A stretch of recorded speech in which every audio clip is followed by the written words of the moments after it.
E aí pessoal, tudo bom? Seja bem-vindo aí a mais uma discussão que a gente vai ter sobre MIGS no glaucoma.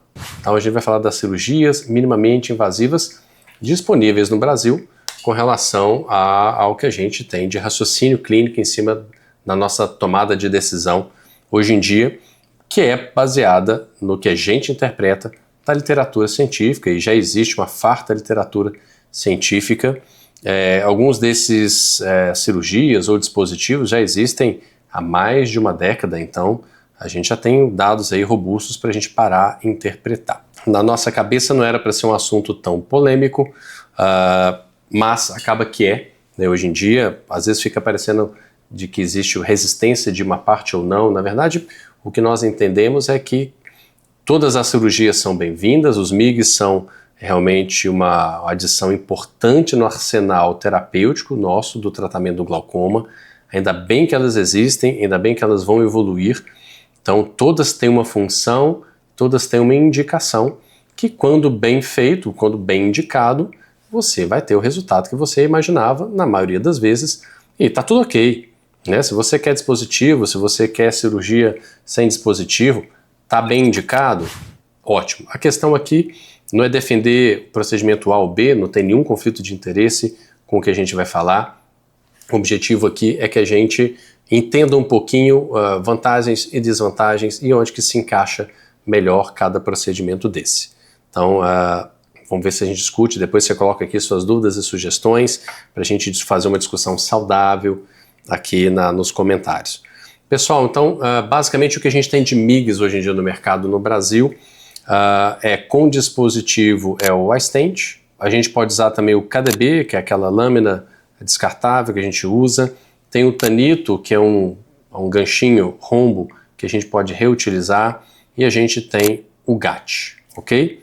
Esses são procedimentos, então, minimamente invasivos que a gente faz por via AB interno, que a gente discute no cenário brasileiro. Nós não vamos discutir aqui Zen e PreserFlow, que são chamados de MIBs, embora a gente possa questionar também essa denominação, até que ponto são minimamente invasivos, quando às vezes requerem abertura de conjuntiva, abertura de flap escleral, e as complicações são muito parecidas. Tema de outra aula, vamos nos focar nos MIGs. Entenda o seguinte, em glaucoma você tem que escolher entre eu quero uma grande redução de pressão ou eu quero pouca taxa de complicação. O que eu quero dizer? Quanto maior o valor de pressão que você tem que reduzir, quanto mais essa cirurgia tem que reduzir pressão, maiores são as chances dela levar a complicações, porque ela é mais agressiva, ela é uma cirurgia diferente. Então, cirurgia que tem o maior poder de redução pressórica, trabeculectomia, tem taxas de complicações absolutamente aceitáveis, né? Tem 50 anos da técnica, a gente utiliza muito ainda no dia a dia, porque é o padrão ouro para grandes reduções pressóricas e para casos graves. Ponto. Não se discute. Então, MIGs nem compete com TREC.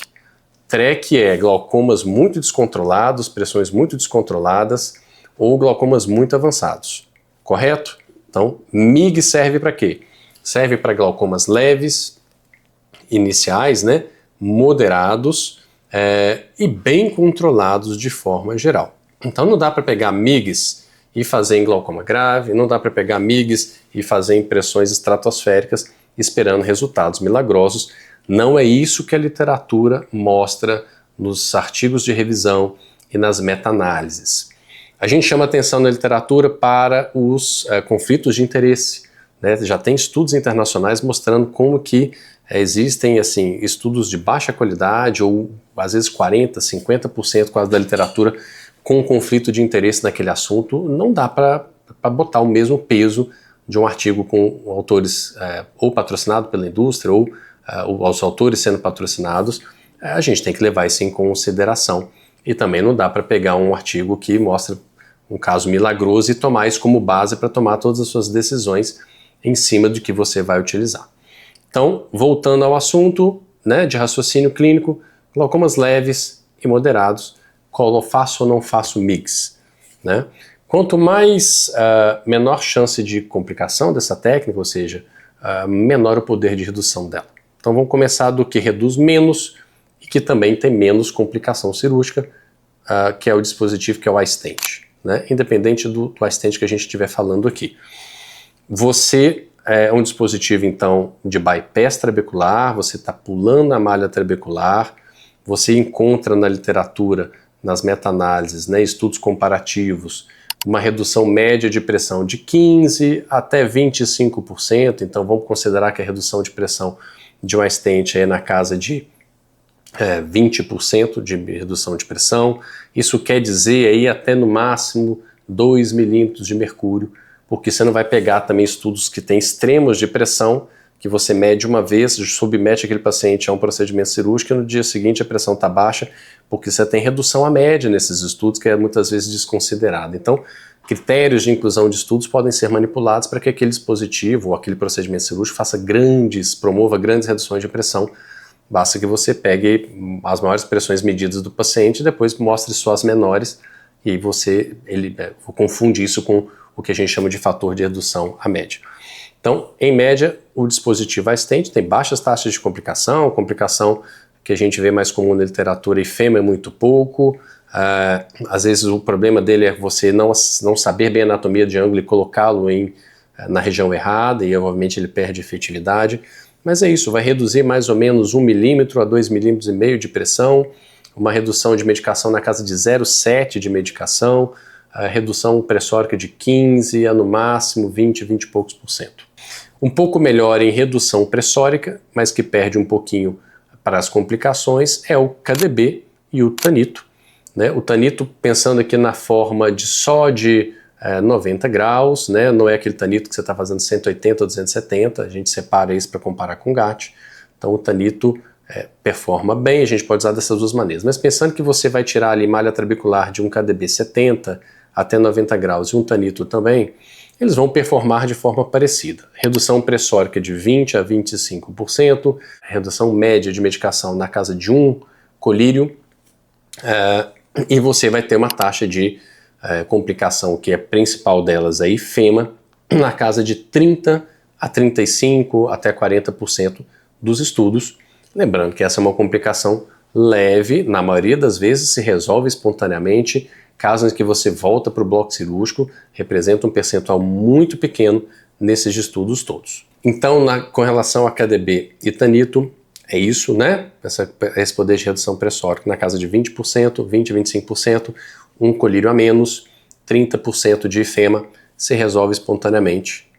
Pode ser utilizado. Vantagem do Tanito: você tem um custo aí de investimento de R$ 3.500 a R$ 11.000, porque você tem até 3 Tanitos, né, que você pode usar para fazer o 270. Pode comprar só um, que é 3.500, mas é um custo que vai se diluir, porque quanto mais cirurgia você faz, ele é reutilizável, ótimo, ele vai ficando cada vez mais barato. KDB não, KDB você tem um custo em médio de R$ 2.500 a R$ 2.800 por lâmina, que deveria ser utilizada só uma vez, é descartável em teoria, você utiliza, não deveria reutilizar, embora na prática isso possa acontecer, não é o que nós vamos te encorajar a fazer. E o iStent, obviamente, é um dispositivo que você implantou, né? Pode implantar 2 ou 3, né?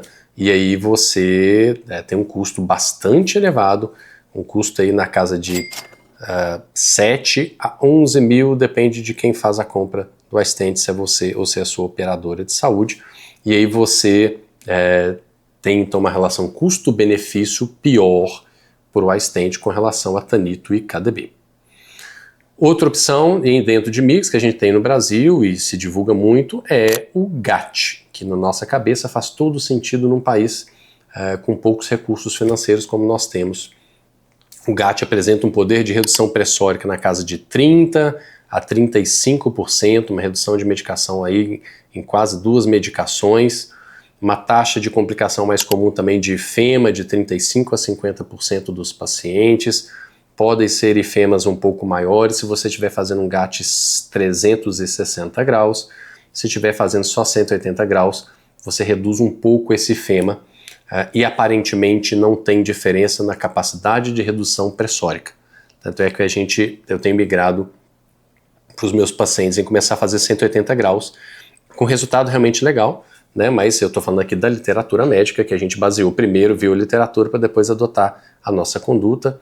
Então a literatura mostra que 180 e 360 é pau a pau.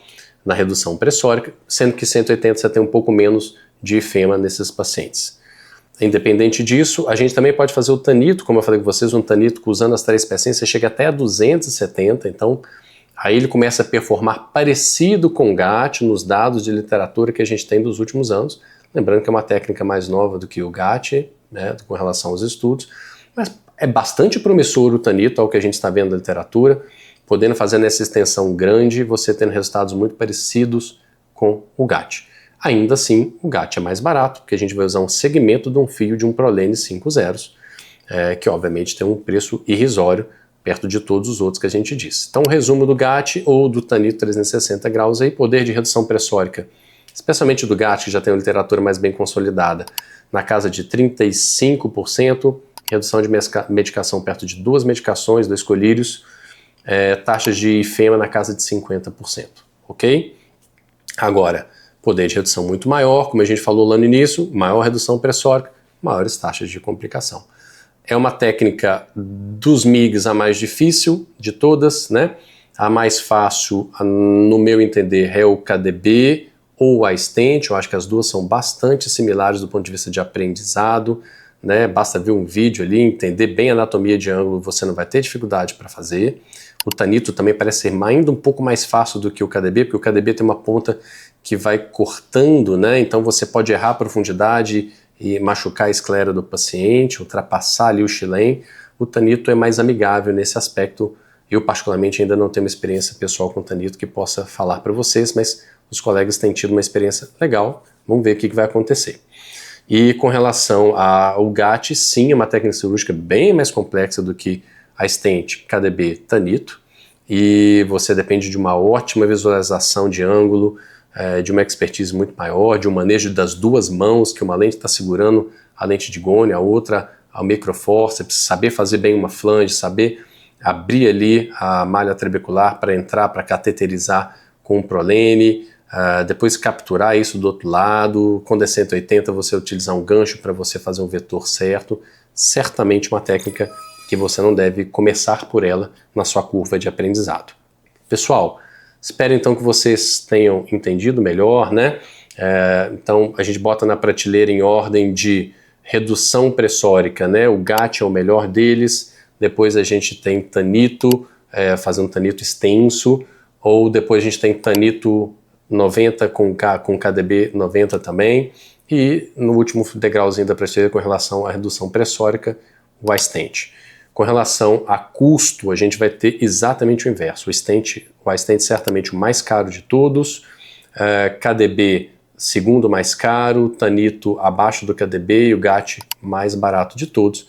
Com relação às complicações, GAT com uma maior taxa de complicação, aí destaca-se o ifema, mas você também pode ter manipulação e lesar, por exemplo, ali a DCM do paciente, lesões endoteliais, qualquer um deles pode, se você bater no endotélio, fatalmente, até o stent com a ponta também você pode danificar e lesar essa estrutura, mas o GAT você manipula mais tempo dentro do olho, certamente você tem mais chance de lesões de íris, de errar plano, então sem dúvida que o GAT tem maior complicação.